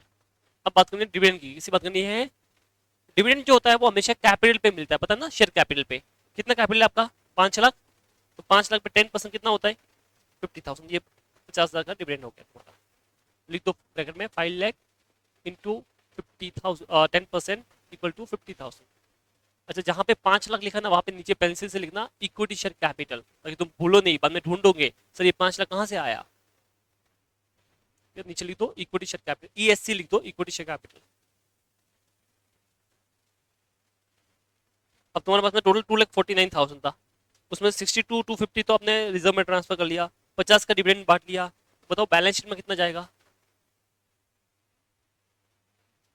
36,750 बराबर है। तो ये आप लिख दो अपने लिए, चाहे तो ब्रैकेट में ऐसा लिख दो 2,49,000 था, उसमें से 62,250 माइनस किया और 50,000 और माइनस किया, तो बच्चा वो आपने ट्रांसफर कर लिया। खत्म। इतना ही था प्रॉफिट एंड लॉस। बताओ क्या कुछ बड़ा टास्क था कि सिंपल था? सिंपल था। अब एग्जाम में क्या हो सकता है कि कई बार इसमें क्या दे रखा हो पता है तुमको? जो ये तो प्रोविजन तुमने दे रखा है यहाँ पे, provision for bad and doubtful debt, ये वाला ये कई बार दे रखा होगा। इसके बदले नीचे दे रखा होगा कि तुम्हारा स्टैंडर्ड एसेट इतना है, सब स्टैंडर्ड इतना है, डाउटफुल इतना है। तो वो जो किया था उसको पार्ट, इसका पार्ट डाल देंगे। तो आपको पहले प्रोविजन निकालना है कि स्टैंडर्ड सब स्टैंडर्ड का इतना इतना होगा, वो जो अमाउंट है वो यहाँ पे आ जाएगा, बस इतना ही।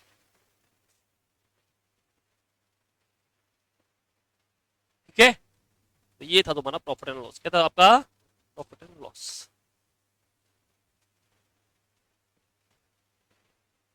बताइए, कुछ भी डाउट है आपको तो आप बोल सकते हो।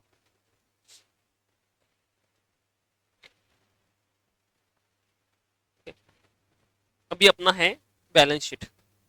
बहुत बहुत कम चांस है कि बैलेंस शीट तुमको पूछेंगे, बहुत कम चांस है। क्यों? रीजन ये है कि बैलेंस शीट जो है अगर क्वेश्चन आएगा तो बड़ा क्वेश्चन आएगा, और इतने बड़े क्वेश्चन के लिए तुम्हारे पेपर में जगह नहीं है। ठीक है, मतलब ऑलरेडी इतने सारे चैप्टर है, छोटी छोटी चीजें होती है, तो एक इसको डाल के बहुत बहुत कम चांस है ऐसा देंगे। पर अपन देख लेंगे कैसे होती है बैलेंस शीट, ठीक है।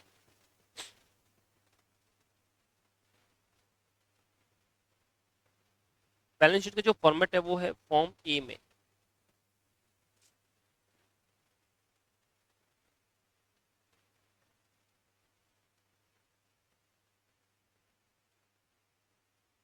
ठीक है, उसके बाद में यहाँ पे तुम्हारा तुमको पता है सबसे पहले पर्टिकुलर्स,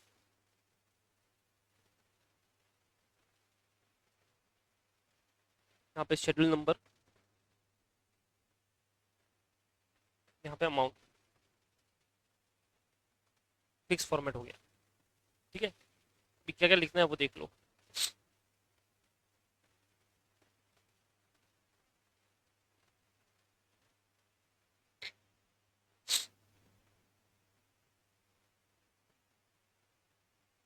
देखो बैलेंस शीट फॉर्मेट कैसा होगा। फॉर्म ए, बैलेंस शीट, बैंक का नाम आ गया, जो भी है ईयर एंड आ गया। सबसे पहले format particulars, schedule number, current year, previous year, दोनों आ गया। नाउ स्टार्टिंग विद द जो हमेशा आप करते हो कैपिटल एंड लायबिलिटीज, तो कैपिटल एंड लायबिलिटीज आएगा, एक साइड होगा असेट। तो क्या ये चीज कंपनी की बैलेंस शीट में भी थी? हाँ। स्टार्टिंग के दो आइटम हमेशा दुनिया की कोई भी बैलेंस शीट होती है सेम होती है, ठीक है, नॉर्मली। एक तो कैपिटल और दूसरा रिजर्व एंड सरप्लस, तो हमेशा सबसे पहले वही दिखाते हैं। तो कैपिटल आ गया और रिजर्व एंड सरप्लस आ गया। ठीक है, अभी बैंक की सबसे बड़ी लायबिलिटी क्या होगी मुझे सोच के बताओ। डिपोजिट, जो लोगों का पैसा पड़ा है, मतलब अपना जो आम पब्लिक का पैसा पड़ा है, वो सबसे बड़ी इसकी लायबिलिटी है। इसे बोलते हैं डिपॉजिट। क्या बोलते हैं इसको? तो तीसरी सबसे बड़ी लायबिलिटी इसकी डिपॉजिट की होगी, तो डिपॉजिट आ गया। इसमें सेविंग अकाउंट, करंट अकाउंट, जो एफडी का पैसा पड़ा है बैंक के पास में, वो सब आ गया। इसके अलावा मुझे बताओ, बैंक के पास पैसा कम पड़ता है तो क्या दूसरी बैंक से लोन लेगी? नहीं लेगी, लेगी। आरबीआई से लोन लेगी, किसी ना किसी से लोन लेगी, तो ये बोरिंग्स आ गया। और बचा हुआ अदर, तो बचा हुआ क्या गया? Other liabilities and provision. इतना सिंपल है। दो चीज तो कॉमन है, share capital, reserve and surplus. अच्छा इसमें तो और अच्छा वो भी नहीं है, जैसे उसमें आप अलग अलग हेडिंग डालते हो, share holder fund, non current liabilities, current liabilities, में वो भी नहीं है बेचारा, एकदम सिंपल है बैंक। बैंक बोलता है मेरे को इतना झंझट चाहिए ही नहीं रहे, तू सिंपल सिंपल डाल फटाफट कर ऐसा। क्या बोलता है, share capital, reserve and surplus, सबसे बड़ी लायबिलिटी क्या होती है, डिपॉजिट्स, ऑब्वियसली लोन तो लेके लेगा तो बोरोइंग्स, और अदर लायबिलिटी एंड प्रोविजन, खत्म। ये लायबिलिटी खत्म हो गया बेचारा। शॉर्ट में इसको बोलते हैं CRDBO। क्या बोलते हैं इसको, ठीक है, शॉर्ट फॉर्म में था ना CRDBO। C for share capital, capital, R for reserve and surplus, ठीक है, D for deposit, B for borrowing, O for other liability. समझे। अब लिक्विड अब पैसे की बात करते हैं। क्या बैंक को कुछ पैसा अपने खुद के पास में रखना पड़ता है, हाँ, इसे बोलते हैं कैश बैलेंस। क्या बोलते हैं इसको, इसके अलावा इसको कुछ पैसा आरबीआई के पास में जमा करना पड़ता है, मैंने बताया था स्टार्ट में, CRR। तो इसे बोलते हैं cash and balance with RBI. क्या बोलते हैं इसको, तो सबसे पहले जो असेट में आएगा वो सबसे पहले आएगा cash and balance with RBI, ये सबसे पहले आएगा। इसके बाद में आएगा बैलेंस विद अदर बैंक, इसके बाद में बैलेंस विद अदर बैंक। मैंने बताया कि जैसे बैंक है वो दूसरे बैंक में भी अकाउंट ओपन करके रखती है, क्लियरिंग में अच्छा रहेगा, तो ये बोलती है बैलेंस विद अदर बैंक। क्या बोलते हैं इसको, इसके अलावा money at call and short notice. क्या होता है, money at call and,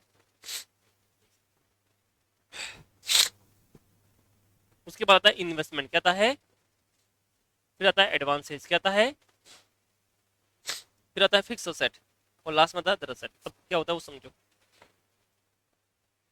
cash and balance with RBI में आपका कैश बैलेंस आया, बैलेंस विद आरबीआई होगा वो आगे, बैलेंस विद अदर बैंक में जो आपने दूसरे अकाउंट में बैंक में अकाउंट ओपन कर रखा है वो आएगा। उसके बाद आपने किसको पैसा दिया है, जो कि मनी एट कॉल है, क्या है, मनी एट, जब भी आप पैसा मांगोगे वो दे देगा, वो आ जाएगा।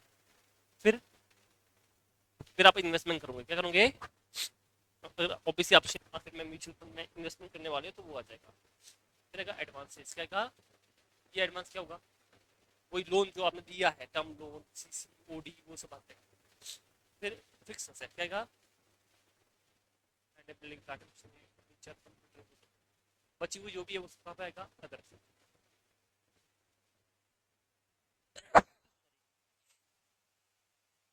को याद करना है तो कैसे याद करेंगे, फर्स्ट से CBI ठीक है, ओ FO फ्रॉड ऑर्गेनाइजेशन, बोलेंगे CBI फ्रॉड ऑर्गेनाइजेशन, ठीक है। C for cash and balance with RBI, B for balance with other bank and money at call short notice, I for investment, A for advances, F for fix asset, O for other asset, ठीक है। CRDBO और CBI fraud organisation, simply याद करना। Total हमारा ये balance sheet तैयार होगी। अब मैंने क्या बोला, यहाँ पे टोटल शेड्यूल देखो, 1 2 3 4 5 6 7 8 9, मतलब जितने वर्ड उतने शेड्यूल, 1 2 3 4 5 6 7 8 9 10 11, ये 11।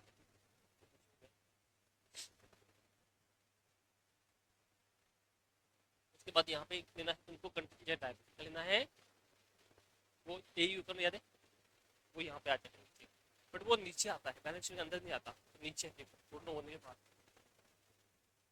ठीक है। क्या होता है इसको, क्या बोलते हैं, contingent liability and bills for collection. क्या होता है तुम्हारा, एंड बिल फॉर कलेक्शन। तो एक्चुअली ऐसा होता है कि 11 तक ये हो गया, कंटिजेंट लायबिलिटी का शेड्यूल बनता है 12, क्या बनता है, बस इतना ही है। तो एक काम करो, ये फॉर्मेट लिख दो।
ठीक है। अब देखो ये क्वेश्चन करना तो नहीं, आपको दिखा देता हूँ मैं बस, ठीक है, एग्जाम आने के चांस तो बहुत कम है, फिर भी देख लेते हैं एक बार। Illustration number 12। From the following trial balance and in the additional information, prepare the balance sheet of the Lakshmi Limited, a scheduled commercial bank, as of 31st March 2021। ठीक है, डेबिट बैलेंस में देखो यू हैव कैश क्रेडिट यानी OD. ठीक है, अब ये OD है, अच्छा ये डेबिट है क्रेडिट है, अब ये डेबिट बैलेंस है, तो 99% केस में ये असेट होंगे, क्या होंगे ये, मोस्टली 99% केस में असेट होंगे। और अगर ये लाइबिलिटी साइड में आते हैं तो नेगेटिव में आएंगे, याद रखना। जो डेबिट में होते हैं वो 99% केस में क्या होंगे, असेट होंगे, बट अगर लाइबिलिटी में आना तो माइनस में आ जाएंगे। इसी तरह से ये जो क्रेडिट में है 99% केस में लाइबिलिटी है में आएंगे, और असेट में आएंगे तो माइनस में हो जाएंगे, वो ध्यान रखना। चलो फिर कैश क्रेडिट बताओ कौन से हेडिंग में आता है, एडवांसेस। ठीक है, सॉरी, कैश इन हैंड किसमें आएगा, first cash and balance with RBI C, उसके बाद cash and balance with RBI ये भी सी में आएगा, balance with other bank B, balance with other bank. ठीक है, मनी एट कॉल नोटिस ये भी बी में, gold is a investment, government securities investment, current account जो होता है वो एडवांसेस का पार्ट होता है, किसका पास होता है, एडवांसेस का। प्रीमाइसेस जो होता है वो fix asset, furniture fix asset, और टर्म लोन भी किसका पार्ट होता है, एडवांसेस का।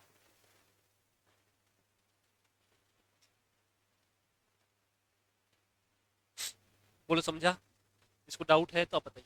Now trade balance, share capital, ठीक है, ये तो वही सी का पार्ट होगा। ठीक है, सी आर अपन लिखे ना, सी आर डी बी हो, तो उसमें मैं कर रहा हूँ सी का पार्ट होगा share capital. Statutory reserve are का पार्ट, रिजर्व एंड सरप्लस का। नेट प्रॉफिट ये भी रिजर्व एंड सरप्लस का होता है। ओपनिंग बैलेंस ये भी रिजर्व का होगा। Fix deposit, saving deposit and current account, ये तीनों जो है ना डिपॉजिट है, क्या है ये, तो डी का पार्ट होगा। बिल्स पेबल अदर का पार्ट होगा, और boring from other bank boring का पार्ट होगा। देखो कुछ नहीं समझ में आया तो आप मुझे बताओ, समझा आपको, कुछ पॉइंट नहीं समझ में आया है तो आप बोल सकते हो। चले आगे, क्या कर रहे हो, अभी ये खत्म ही होने वाला चैप्टर।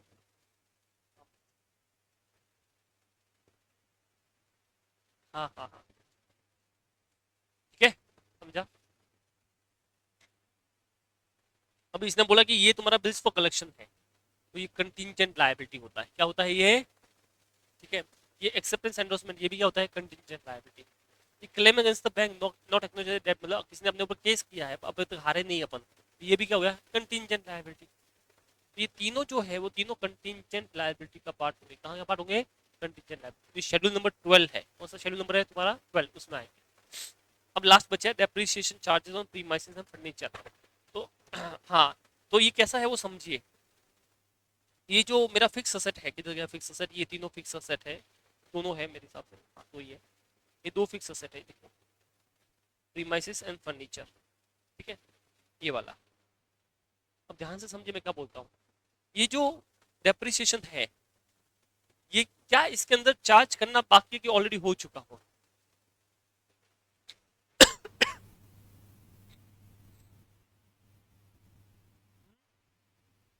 चार्ज है, ऑलरेडी हो चुका है, टू भी चार्ज नहीं है, तो इसके अंदर ऑलरेडी हो चुका है। ठीक है, और ये ऑलरेडी प्रॉफिट लॉस में है। तो मुझे क्या करने पता है, मैं जब दिखाऊंगा बैलेंस शीट में तो मैं ऐसे दिखाने वाला हूँ। मेरा फिक्स असेट जो होगा उसमें ऐसे दिखाऊंगा कि जो प्रीमाइसिस है,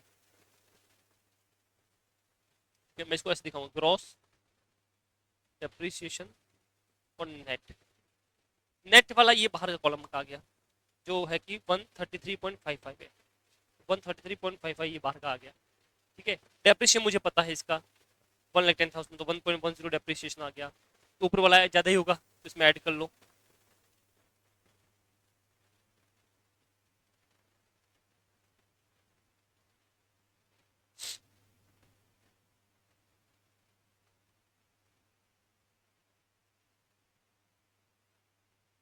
134.6 ये वाला, समझ में आया। तब क्या होगा, 134.6 माइनस 1.10 इक्वल टू 133.5। तो जब मेरी बैलेंस शीट बनेगी तो उसमें जो असेट का टोटल आएगा वो तो दोनों का यही आने वाला है, पर दिखाना ऐसा है। तो देखिए मैं दिखा देता हूँ आपको फिक्स एसेट का। ये देखिए आउटर कॉलम में देखिए 133.55 95.18, क्या वही जो है ट्रायल बैलेंस में है कि नहीं, वही है। हाँ, हमने क्या किया है, ये हमको दे रखा है सी, इधर देखिए, आप चाहे तो लिख भी सकते हो अपने लिए, ये तो दे रखा है, गिवन है, ये भी गिवन है। तो क्या ये बैलेंस फिगर निकाल सकते हैं, नहीं निकाल सकते, निकाल सकते। इस टोटल में ये ऐड कर लीजिए तो ऊपर वाला मिल जाएगा। जैसे मैं आपको बताऊं कि इधर क्या है पता करना है, बट इसमें से 3 माइनस किया है, ठीक है, तो मुझे 8 मिल गया है। क्या करेंगे, 8+3, ठीक है, कितना होता है 11, 11 लिखा होगा ऊपर, 11 में से 3 माइनस तो 8 मिल गया, बस ऐसे ही दिखाना और कुछ नहीं। तो ये अपन ऐसा दिखा देंगे। अगर आप एग्जाम में ये लिख के आते हो तो तुम्हारी बैलेंस शीट टैली नहीं होगी, क्योंकि आपने एक सेट का इफेक्ट दिया, दूसरा कहाँ दोगे, फिर तुमको प्रॉफिट में से भी माइनस करना पड़ेगा। अगर तुमने ये मानना है कि चार्ज नहीं किया हुआ है तो बैलेंस शीट में एक साइड तो कम कर रहे हो असेट साइड में, या तो लायबिलिटी साइड भी करो, असेट साइड को बढ़ा तो भी टैली होगा, तो होगा ही नहीं। इसके लिए आपको क्या करना पड़ेगा, वो टैली करना पड़ेगा, या फिर उसको छेड़ो मत, जो अमाउंट है उसको मत छेड़ो, तो जो बाहर का अमाउंट है उसको हम सेम रखेंगे। बोला है समझ में, ठीक है। बाकी चीज तो तुमको पता है, जैसे शेयर कैपिटल में कैपिटल आ गया पूरा, रिजर्व एंड सरप्लस में आपके रिजर्व आ गए। अच्छा, रिजर्व एंड सरप्लस में क्या बोला है वो देखिए। ये जो प्रॉफिट है, तो हमको पता है कि हमको प्रॉफिट का कुछ पार्ट साइड में ट्रांसफर करना पड़ता है, तो ये प्रॉफिट में से माइनस हो जाएगा और स्टैट्यूटरी रिजर्व में क्या हो जाएगा, ऐड हो जाएगा। कहाँ पे ट्रांसफर करते हैं, ट्रांसफर टू स्टैट्यूटरी रिजर्व, तो उसमें ऐड हो जाएगा, दूसरे में कम हो जाएगा। तो ये बेसिकली क्या पता है, मेरे दो जेब है, एक जेब में 100 रुपए पड़ा है, एक में 20 रुपए पड़ा है, तो हमने इस जेब में से 20 रुपए निकाल के उसमें डाल दिए, तो उसमें 40 हो गया, बट इसमें तो कम होगा ना, बस वही चीज है। तो स्टैट्यूटरी रिजर्व में उतना बढ़ जाएगा और प्रॉफिट में उतना क्या हो जाएगा, कम हो जाएगा। तो ये देखिए 20% आपने डाल दिया यहाँ पे, सर 20% क्यों किया है, क्योंकि अज्यूम किया कि ये अनशेड्यूल्ड बैंक है। कौन सा बैंक है, अगर शेड्यूल बैंक जो होता है ना उसका 25% होता है, अनशेड्यूल कितना होता है 20%। आप कुछ नहीं बोला तो आप 20% 25% भी ले सकते हो, ठीक है। तो ये देखो यहाँ से जितना कम हुआ उतना वहां पे ऐड हो गया, ठीक है। तो देखो यहाँ पे 5625 कम हुआ, उधर 5625 ऐड हो गया।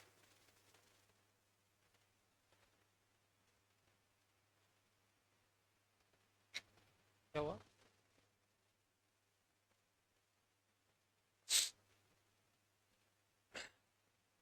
बुक वाला है, कुछ भी assume कर सकता है। आप 25% कीजिए ना, ठीक है? आप 25% कीजिए, आंसर टैली होगा, कोई फर्क नहीं पड़ता। बस, और तो कुछ है नहीं इसके अंदर। ये डिपॉजिट में तीनों चीजें आ गई, सेविंग अकाउंट ये वाला आ गया, बोरिंग्स में ये आ गया, अदर लायबिलिटीज में ये आ गया, कैश एंड बैलेंस में ये आ गया, तुम्हारा बैलेंस ये जो मनी एंड कॉर्ड था इसमें ये आ गया। अच्छा, ये करंट अकाउंट कौन सा है पता है ना, जो आम पब्लिक का अपने पास में पड़ा है, नहीं ओडी वाला, ये जो करंट अकाउंट है, सॉरी ये ओडी वाला है, बैंक ओडी,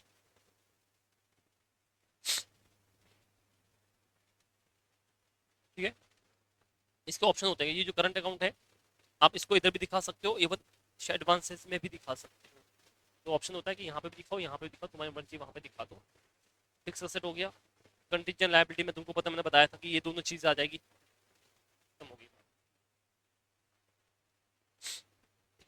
तो ये आप देख लेना, ठीक है। बिल्स फॉर कलेक्शन का अलग से सेपरेट हेडिंग होता है, एक होता है कंटीजेंट लायबिलिटी, दूसरा कौन सा होता है, बिल्स फॉर कलेक्शन, उसको अलग से दिखाना है, बट उसका कोई नोट्स शेड्यूल कुछ नहीं बनता, यूँ दिखाना। ये ठीक है, आपको फॉर्मेट याद करना है, एग्जाम में अगर बाय चांस 99% तो नहीं आएगा, आया है तो तुमको फॉर्मेट याद है, क्या क्या आता है वो याद है, लिख देना, इतना कुछ इसमें है। बस इसके साथ चैप्टर क्या होता है, खत्म। बोलो भारत माता की जय, ठीक है। तो आप ब्रेक ले लो 10 मिनट का, जब शुरू करो।